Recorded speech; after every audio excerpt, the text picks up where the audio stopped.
నాతో పాటు అనేక మంది నాయకులు కార్యకర్తలు అందరం కలిసి ఈ హిందూ సమాజం కోసం పనిచేస్తామన్నా.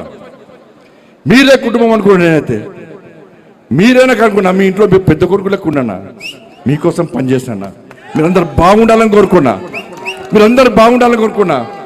ఇలా మీకోసం ఆలోచించి, మీరే మీ మనిషి ఆలోచించి, మీ కుటుంబ వ్యక్తికి ఆలోచించి నా కొడుకుకు టైం ఇవ్వలేదన్నా, నా కొడుకుతో మాట్లాడలేదన్నా. ఇవాళ అదే నా కొడుకుడు ఒక క్రిమినల్ లెక్క సమాజంలో చూపెట్టే ప్రయత్నం చేస్తే ఒక తండ్రిగా ఎట్లా భరిస్తారో ఒక్కసారి ఆలోచించురన్నా. నా కొడుకు నేనేం తప్పు చేయలేనా, మేము ఫ్రెండ్స్ ఉన్నానా, మేము తప్పు చేయలే, కలిసి ఉన్నాం, ఇలా విడిపోయినాం, నేను ఏ తప్పు చేయలే, నిజాయితీగా బయటికి వస్తా అని చెప్పి ఇలా నా కొడుకు ఎప్పటికీ నేను సమర్థిస్తలేనన్నా. తప్పు ఎవడు చేస్తా కూడా నా కొడుకైనా సరే ఎవడైనా సరే చట్టం ముందు సమానులే. నా కొడుకు తప్పు చేస్తే తప్పకుండా నా కొడుకు శిక్ష 100% పడాల్సిందే.